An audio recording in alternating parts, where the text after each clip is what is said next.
জুলাই আগস্টে যারা শহীদ হয়েছেন প্রথমেই তাই শহীদের আত্মার মাগফিরাত কামনা করি এবং পরম করুণাময় আল্লাহ তাআলা সকল শহীদদেরকে জান্নাত দান করুক এটাই কামনা করি। আমরা আশা করি যে কারণে এই জুলাই আগস্টের ফ্যাসিস্টদের উৎখাত করার জন্য যারা শহীদ হয়েছেন তারা যে কারণে শহীদ হয়েছেন সেই কারণটা যাতে আমরা বাংলাদেশে বাস্তবায়ন করতে পারি। বাংলাদেশের স্বাধীনতা, বাংলাদেশের সার্বভৌমত্ব এবং বাংলাদেশের অধিকার আমরা প্রতিষ্ঠা করতে পারি এবং গণতন্ত্র প্রতিষ্ঠা করতে পারি, যে গণতন্ত্রের জন্যই এতগুলা মানুষ প্রাণ দিয়েছে। আজকে গণতন্ত্র প্রথম শর্ত হচ্ছে একটি সুষ্ঠু এবং অবাধ নির্বাচন, এবং একটি সুষ্ঠু এবং অবাধ নির্বাচনই পারে একটি দেশকে সঠিক পথে পরিচালিত করা।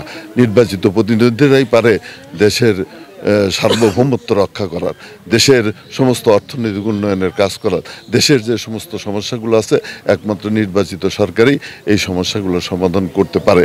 আমি আশা করি যে সংকট বর্তমানে বাংলাদেশে সৃষ্টি হয়েছে, এই সংকট একমাত্র নির্বাচিত সরকারের মাধ্যমে দ্রুত এই সংকট সমাধান করা সম্ভব হবে, এটা আমি আশা করি। তো অনেকেই না, বাংলাদেশ নিয়ে আজকে একটি চক্রান্ত এবং ষড়যন্ত্র হচ্ছে, আপনারা জানেন। প্রাণ সসের মাখামাখি টেস্ট নুডলসকে করে তোলে আরো ইয়ামি, আরো জোস। প্রাণ সস, সসের বস। এই চক্রান্ত এবং ষড়যন্ত্র কিন্তু অনেক গভীরে।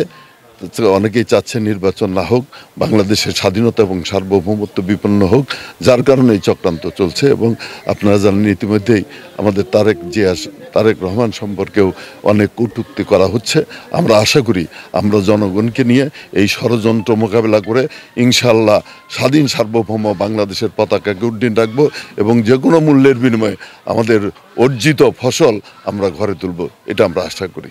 আমি শুধু একটি কথাই বলবো যে এরা গোপালগঞ্জে যে গিয়েছিল, গোপালগঞ্জের মানুষ, গোপালগঞ্জে যেভাবে তাদের বিরুদ্ধে বর্বরচিত হামলা হয়েছে, আমরা এই হামলার নিন্দা করি এবং আমি আশা করি যে এই সরকার এই হামলাকারীদের গ্রেপ্তার করবে এবং তাদের বিচার করবে।